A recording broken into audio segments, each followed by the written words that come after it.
ആകാശവാണി.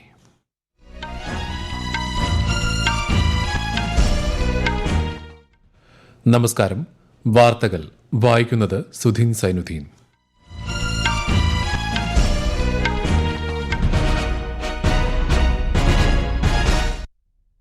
പ്രധാന വാർത്തകൾ.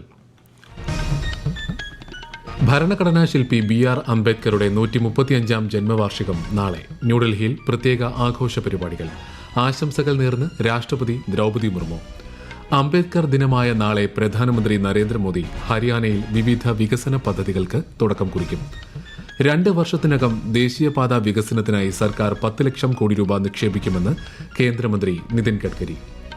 കേരളത്തിലെ ആദ്യ അതിദാരിദ്ര്യമുക്ത നിയമസഭാ മണ്ഡലമായി കണ്ണൂർ ജില്ലയിലെ ധർമ്മടത്തെ പ്രഖ്യാപിച്ച് മുഖ്യമന്ത്രി പിണറായി വിജയൻ. IPL ക്രിക്കറ്റിൽ രാജസ്ഥാനെതിരെ ബംഗളൂരുവിന് ജയം. 2ാം മത്സരത്തിൽ ടോസ് നേടിയ ഡൽഹി മുംബൈയെ ബാറ്റിംഗിനയച്ചു. വാർത്തകൾ വിശദമായി. ഭരണഘടനാ ശില്പി ഡോക്ടർ BR അംബേദ്കറുടെ 135ാം ജന്മവാർഷികത്തോടനുബന്ധിച്ച് നാളെ ന്യൂഡൽഹിയിലെ പാർലമെന്റ് മന്ദിര സമുച്ചയത്തിന് സമീപം പ്രേരണ സ്ഥലിൽ ആഘോഷങ്ങൾ സംഘടിപ്പിക്കും. രാഷ്ട്രപതി ദ്രൗപദി മുർമു, ഉപരാഷ്ട്രപതി ജഗദീപ് ധൻകർ, പ്രധാനമന്ത്രി നരേന്ദ്രമോദി, ലോക്സഭാ സ്പീക്കർ ഓം ബിർള, മറ്റ് മന്ത്രിമാർ, പാർലമെന്റ് അംഗങ്ങൾ തുടങ്ങിയവർ രാവിലെ ബാബാ സാഹിബ് അംബേദ്കറിന് പുഷ്പാർച്ചന നടത്തുന്നതോടെ പരിപാടി ആരംഭിക്കും. BR അംബേദ്കറുടെ ജന്മവാർഷികത്തോടനുബന്ധിച്ച് ആശംസകൾ നേർന്ന് രാഷ്ട്രപതി ദ്രൗപദി മുർമു. സ്ത്രീകളുടെയും പിന്നാക്ക വിഭാഗങ്ങളുടെയും സാമ്പത്തിക സാമൂഹിക അവകാശങ്ങൾക്കായി ആജീവനാന്ത പോരാട്ടം നടത്തിയ വ്യക്തിയായിരുന്നു അദ്ദേഹമെന്ന് രാഷ്ട്രപതി അനുസ്മരിച്ചു. അദ്ദേഹത്തിന്റെ സംഭാവനകൾ രാഷ്ട്ര നിർമ്മാണത്തിനായി പ്രതിജ്ഞാബദ്ധതയോടെ പ്രവർത്തിക്കാൻ ഭാവി തലമുറകളെ പ്രചോദിപ്പിക്കുമെന്നും ശ്രീമതി മുർമു പ്രത്യാശ പ്രകടിപ്പിച്ചു. അംബേദ്കർ ജയന്തി ദിനമായ നാളെ പ്രധാനമന്ത്രി നരേന്ദ്രമോദി ഹരിയാന സന്ദർശിക്കും. ഊർജ്ജ മേഖലയിൽ ഉൾപ്പെടെ നിരവധി പദ്ധതികൾക്കും അദ്ദേഹം തുടക്കം കുറിക്കും. ഹിസാർ വിമാനത്താവളത്തിലെ പുതിയ ടെർമിനൽ ശിലാസ്ഥാപനവും ഹിസാർ അയോധ്യ വിമാന സർവീസും പ്രധാനമന്ത്രി ഉദ്ഘാടനം ചെയ്യും. യമുന നഗറിൽ 800 മെഗാവാട്ട് ശേഷിയുള്ള ആധുനിക താപവൈദ്യുത നിലയത്തിനും കംപ്രസ്ഡ് ബയോഗ്യാസ് പ്ലാന്റിനും അദ്ദേഹം തറക്കല്ലിടും. ഭാരത് മാല പരിയോജനയ്ക്ക് കീഴിലുള്ള റേവാരി ബൈപ്പാസ് പദ്ധതി പ്രധാനമന്ത്രി നാളെ നാടിന് സമർപ്പിക്കും.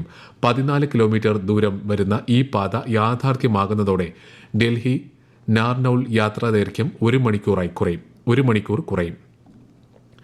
കേന്ദ്ര സഹകരണ മന്ത്രാലയം സ്ഥാപിച്ച ശേഷം രാജ്യത്തിന്റെ സഹകരണ മേഖലയിലുണ്ടായ മാറ്റങ്ങളെ അഭിനന്ദിച്ച് കേന്ദ്രമന്ത്രി അമിത്ഷാ. മധ്യപ്രദേശിലെ ഭോപ്പാലിൽ സംസ്ഥാനതല സഹകരണ സമ്മേളനത്തെ അഭിസംബോധന ചെയ്യുകയായിരുന്നു അദ്ദേഹം.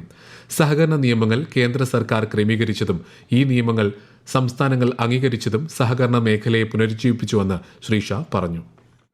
पुनर्जीवित करना, उत्पादन के क्षेत्र में सहकारिता को ले जाना, urban cooperative bank, district cooperative bank और ग्रामीण बैंकों के सुचारू व्यवस्थापन करना, सहकारिता मंत्रालय ने सबसे पहला काम किया। प्राइमरी सोसाइटी, जो प्राइमरी एग्रीकल्चर सोसाइटी के नाम से जानी जाती है, इसके लिए एक मॉडल बायलॉज बनाए और मॉडल बायलॉज को सभी राज्य सरकारों को भेजा. അടുത്ത 2 വർഷത്തിനുള്ളിൽ വടക്ക് കിഴക്കൻ മേഖലയിലും രാജ്യത്തിന്റെ അതിർത്തി പ്രദേശങ്ങളിലും ഹൈവേകൾ ശക്തിപ്പെടുത്തുന്നതിനായി 10 ലക്ഷം കോടി രൂപ നിക്ഷേപിക്കാൻ സർക്കാർ പദ്ധതിയിടുന്നതായി കേന്ദ്രമന്ത്രി നിതിൻ ഗഡ്കരി. കിഴക്കൻ സംസ്ഥാനങ്ങളിൽ 3,70,000 കോടി രൂപ ചെലവിൽ 784 ഹൈവേ പദ്ധതികൾ നടപ്പാക്കും. വടക്ക് കിഴക്കൻ മേഖലയിൽ ഈ വർഷം ഏകദേശം 1 ലക്ഷം കോടി രൂപയുടെ പദ്ധതികൾ കേന്ദ്ര സർക്കാർ നടപ്പാക്കുന്നുണ്ടെന്നും ശ്രീ ഗഡ്കരി പറഞ്ഞു. കേരളത്തിലെ ആദ്യ അതിദാരിദ്ര്യമുക്ത നിയമസഭാ മണ്ഡലമായി കണ്ണൂർ ജില്ലയിലെ ധർമ്മടം മുഖ്യമന്ത്രി പിണറായി വിജയനാണ് പ്രഖ്യാപനം നടത്തിയത്. നവംബർ 1 കേരളത്തെ അതിദാരിദ്ര്യമുക്ത സംസ്ഥാനമായി പ്രഖ്യാപിക്കുമെന്നും മുഖ്യമന്ത്രി പറഞ്ഞു. പല സംസ്ഥാനങ്ങളിലും വലിയ തോതിലാണ് ദാരിദ്ര്യാവസ്ഥ നിലനിൽക്കുന്നതെന്നും മുഖ്യമന്ത്രി പറഞ്ഞു. നിറഞ്ഞ സന്തോഷത്തോടെ ധർമ്മടം മണ്ഡലം അതിദാരിദ്ര്യ മുക്ത മണ്ഡലമായി മാറി എന്ന കാര്യം പ്രഖ്യാപിക്കുന്നു. നമ്മുടെ സംസ്ഥാനം ദാരിദ്ര്യം ഏറ്റവും കുറഞ്ഞ സംസ്ഥാനമാണ്. എന്നാൽ അതിദരിദ്രരുടെ ശതമാനം കണക്കാക്കിയാൽ മറ്റു പല സംസ്ഥാനങ്ങളും വലിയ തോതിലാണ് ദരിദ്രാവസ്ഥ നിലനിൽക്കുന്നത്.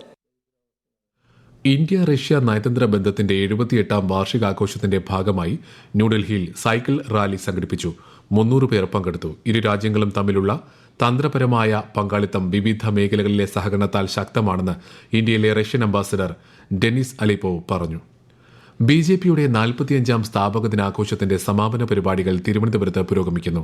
സമാപന സമ്മേളനം സംസ്ഥാന അധ്യക്ഷൻ രാജീവ് ചന്ദ്രശേഖർ ഉദ്ഘാടനം ചെയ്തു. ഈ വാർത്തകൾ ആകാശവാണിയിൽ നിന്ന്. ആകാശവാണി വാർത്തകളും വാർത്താ അധിഷ്ഠിത പരിപാടികളും all India radio news Thiruvananthapuram YouTube ചാനലിലും all India radio news Thiruvananthapuram Facebook പേജിലും AIR ന്യൂസ് _ തിരുവനന്തപുരം ഇൻസ്റ്റഗ്രാം അക്കൌണ്ടിലും @AIR ന്യൂസ് _ TVM X ഹാൻഡിലും ലഭ്യമാണ്. യേശുക്രിസ്തു ജെറുസലേം നഗരത്തിലേക്ക് പ്രവേശിച്ചതിന്റെ സ്മരണയിൽ ഓശാന പെരുന്നാൾ ആഘോഷിച്ച ക്രൈസ്തവർ. സംസ്ഥാനത്ത് വിവിധ ക്രിസ്തീയ ദേവാലയങ്ങളിൽ രാവിലെ ഭക്തിനിർഭരമായ ചടങ്ങുകൾ നടന്നു. യേശുദേവന്റെ സഹനത്തിന്റെയും കുരിശുമരണത്തിന്റെയും ദിനങ്ങളായ പീഡാനുഭവ വാരാചരണത്തിനും ഇന്ന് തുടക്കമായി. ഡൽഹിയിൽ കുരുത്തോല പ്രദക്ഷിണത്തിന് അനുമതി നിഷേധിച്ചത് സുരക്ഷാ കാരണങ്ങളാലാണെന്ന് കേന്ദ്ര സഹമന്ത്രി ജോർജ് കുര്യൻ പറഞ്ഞു. അതേസമയം പ്രദക്ഷിണത്തിന് അനുമതി നിഷേധിച്ച ഡൽഹി പോലീസ് നടപടി പ്രതിഷേധാർഹമാണെന്ന് മുഖ്യമന്ത്രി പിണറായി വിജയൻ അഭിപ്രായപ്പെട്ടു. നടപടി ജനാധിപത്യ വിരുദ്ധവും മതസ്വാതന്ത്ര്യത്തിന്മേലുള്ള കടന്നുകയറ്റവുമാണെന്ന് പ്രതിപക്ഷ നേതാവ് VD സതീശൻ പറഞ്ഞു. ലോകമെമ്പാടുമുള്ള മലയാളികൾ നാളെ വിഷു ആഘോഷിക്കും. ഗവർണർ രാജേന്ദ്ര വിശ്വനാഥ് ആർലേക്കർ വിഷു ആശംസകൾ നേർന്നു. വിഷു ആഘോഷം സമൃദ്ധിയുടെയും സംതൃപ്തിയുടെയും ഒരുമയുടെയും ഭാവം കൊണ്ടുവരട്ടെയെന്ന് ഗവർണർ ആശംസിച്ചു. സമ്പന്നമായ നമ്മുടെ കാർഷിക സംസ്കാരം വീണ്ടെടുക്കേണ്ടതിന്റെ അനിവാര്യത വിഷു ആഘോഷം ഓർമ്മിപ്പിക്കുന്നതായി മുഖ്യമന്ത്രി പിണറായി വിജയൻ വിഷു ആശംസയിൽ വ്യക്തമാക്കി. ശബരിമല ക്ഷേത്രനട നാളെ പുലർച്ചെ 4-ന് തുറക്കും. രാവിലെ 7 വരെ ഭക്തർക്ക് വിഷുക്കണി ദർശിക്കാനാകും. ഗുരുവായൂർ ക്ഷേത്രത്തിൽ വിഷുക്കണി ദർശനം നാളെ പുലർച്ചെ 2:45 മുതൽ 3:45 വരെ ആയിരിക്കുമെന്ന് ദേവസ്വം അറിയിച്ചു. ക്ഷേത്ര ശ്രീകോവിലിൽ ഗുരുവായൂരപ്പന്റെ വിഗ്രഹത്തിന് വലതു ഭാഗത്താണ് വിഷുക്കണി ഒരുക്കുക. IPL ക്രിക്കറ്റിൽ ഇന്ന് നടന്ന ആദ്യ മത്സരത്തിൽ റോയൽ ചലഞ്ചേഴ്സ് ബംഗളൂരുവിന് ജയം. രാജസ്ഥാൻ റോയൽസിനെ 9 വിക്കറ്റിനാണ് ബംഗളൂരു പരാജയപ്പെടുത്തിയത്. രണ്ടാം മത്സരത്തിൽ ടോസ് നേടിയ ഡൽഹി ക്യാപിറ്റൽസ് മുംബൈ ഇന്ത്യൻസിനെ ബാറ്റിംഗിന് അയച്ചു. വികസിത ഇന്ത്യ കെട്ടിപ്പടുക്കുന്നതിന് ഡോക്ടർ ഭീംറാവു അംബേദ്കറിന്റെ സമത്വം, നീതി, സാഹോദര്യം എന്നീ ദർശനങ്ങളിൽ നിന്ന് പ്രചോദനം ഉൾക്കൊണ്ട് പ്രവർത്തിക്കണമെന്ന് യുവാക്കളോട് ആഹ്വാനം ചെയ്ത കേന്ദ്രമന്ത്രി മൻസുഖ് മാണ്ഡവ്യ. യുവജനകാര്യ മന്ത്രാലയം സംഘടിപ്പിച്ച ജയ് ഭീം യാത്ര ഫ്ളാഗ് ഓഫ് ചെയ്യുകയായിരുന്നു അദ്ദേഹം. യുവാക്കൾ ഭരണഘടനയിൽ നിന്ന് പ്രചോദനം ഉൾക്കൊള്ളണമെന്ന് അദ്ദേഹം അഭിപ്രായപ്പെട്ടു. देश के युवा इस कॉन्स्टिट्यूशन के रास्ते पे आगे बढ़ के संविधान को सम्मान करते हुए विकसित भारत के लक्ष्य को साकार करे, इस दिशा में आज का अवसर एक प्रेरणा का अवसर है. അംബേദ്കർ ജയന്തി ആഘോഷിക്കുക മാത്രമല്ല, അദ്ദേഹത്തിന്റെ ആശയങ്ങൾ നമ്മുടെ ജീവിതത്തിൽ പകർത്തേണ്ടതുണ്ടെന്നും കേന്ദ്ര സഹമന്ത്രി രക്ഷാ ഖഡ്സെ. മുംബൈയിൽ കേന്ദ്ര യുവജനകാര്യ മന്ത്രാലയത്തിന്റെ നേതൃത്വത്തിൽ നെഹ്റു യുവകേന്ദ്ര സംഘടൻ സംഘടിപ്പിച്ച ഭീം പദയാത്രയിൽ പങ്കെടുക്കുകയായിരുന്നു അവർ. വ്യവസായ പങ്കാളികൾ സുസ്ഥിരത കൈവരിക്കണമെന്നും ആഗോള മാനദണ്ഡങ്ങൾക്കനുസൃതമായി പ്രവർത്തിക്കണമെന്നും കേന്ദ്ര വാണിജ്യ വ്യവസായ മന്ത്രി പീയൂഷ് ഗോയൽ ന്യൂഡൽഹിയിൽ വൈബ്രന്റ് ബിൽഡ് കോൺ 2025 അഭിസംബോധന ചെയ്യുകയായിരുന്നു അദ്ദേഹം. കെട്ടിട നിർമ്മാണ സാമഗ്രികളുടെ ഇന്ത്യയിലെ ഏറ്റവും വലിയ പ്രദർശനമേളയാണ് വൈബ്രന്റ് ബിൽഡ് കോൺ. കേരളത്തിൽ ഇന്ന് മുതൽ 5 ദിവസം ഒറ്റപ്പെട്ട ഇടങ്ങളിൽ ഇടിമിന്നലോട് കൂടിയ മഴയ്ക്ക് സാധ്യതയുണ്ടെന്ന് കേന്ദ്ര കാലാവസ്ഥാ വകുപ്പ്. മണിക്കൂറിൽ 30 മുതൽ 40 കിലോമീറ്റർ വരെ വേഗത്തിൽ ശക്തമായ കാറ്റിനും സാധ്യതയെന്ന് മുന്നറിയിപ്പുണ്ട്.